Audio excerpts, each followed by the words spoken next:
তো বন্ধুরা আমরা সব দিকে কিন্তু এই মুহূর্তে একদম হাওড়ার বুকে বড় মহাদেবের কাছে চলে এসেছি কোলাঘাট থেকে শ্যাম ভাই। আর এরকম মহাদেব কিন্তু এর আগে আমি দেখিনি, শিব ঠাকুর।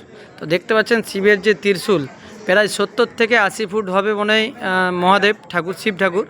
আর তার ত্রিশূলটা রয়েছে প্রায় 50 থেকে 60 ফুট। আর দেখতেই পাচ্ছেন মহাদেবের 3টা মুখ এবং মহাদেবের মাথার উপর রয়েছে আরেকজন মহাদেব। আর সাপটা দেখতে পাচ্ছেন কাঁধের উপরে রয়েছে, অসাধারণ। এত বড় মহাদেব তো আমি এর আগে দেখিনি, এই প্রথম এত বড় মহাদেব দেখেছি।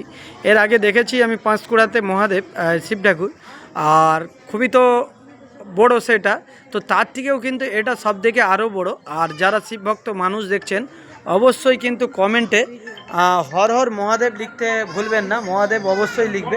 আর এখানে রয়েছে বজরংবলী, আর শ্যাম ভাই আপনাদেরকে দেখাচ্ছি বজরংবলী। আর যারা দেখছেন বজরংবলীর ভক্ত অবশ্যই কিন্তু কমেন্টে লিখবেন বজরংবলী, জয় বজরংবলী। আর আপনাদেরকে এই একই মন্দিরে আমি দেখাবো রামপ্রভুকে। আর এই রামপ্রভুকে দেখলে আপনাদের কিন্তু পুরো মন ভরে যাবে। আর যারা রাম ভক্ত মানুষ তারা কিন্তু অবশ্যই কমেন্টে লিখবেন জয় শ্রীরাম। আর আপনারা দেখতেই পাচ্ছেন সেই কৈলাসের একদম আকৃতি, আর কৈলাসে পাহাড়ের উপর রয়েছে মহাদেব।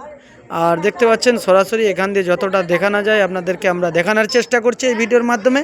তো আপনারা দেখুন দর্শক বন্ধুরা, এখানে রয়েছে একদম মা।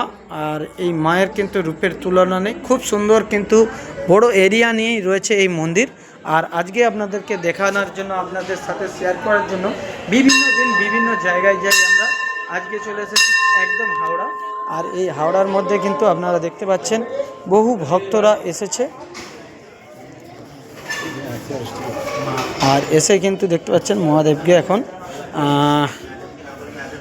মহাদেব ঠাকুর দেখতে পাচ্ছেন মহাদেব। আর এপাশেই রয়েছে রাম সীতা মা। তো দেখতে পাচ্ছেন রাম সীতা মা রয়েছে এখানে। তো কেমন লাগছে মন্দিরটা অবশ্যই জানাবেন, তোমাদের ভালো হোক সবার কাছে আমি এটাই জানাই। তো বন্ধুরা ভিডিওটা কিন্তু অবশ্যই শেয়ার করে দিও সবাই, আর সাথে থাকবেন। আবার এরকম টাইপের নতুন নতুন মন্দিরের খোঁজ কিংবা ভিডিওগুলো আমরা আপনাদের সাথে আমরা শেয়ার করব। আর এখানে রয়েছে গণেশ আর লক্ষ্মী। কেমন লাগছে বন্ধুরা অবশ্যই জানাতে ভুলবেন না। আর এপাশে রয়েছে একদম গরুর, দেখতে পাচ্ছেন এপাশে রয়েছে নন্দী। শিবের মন্দির পাশেই রয়েছে নন্দী মহারাজ। সব কিছুই কিন্তু একদম সাজানো গুছানো। আর এই সন্ধ্যাবেলা বহু ভক্ত কিন্তু আসে এই জায়গায়।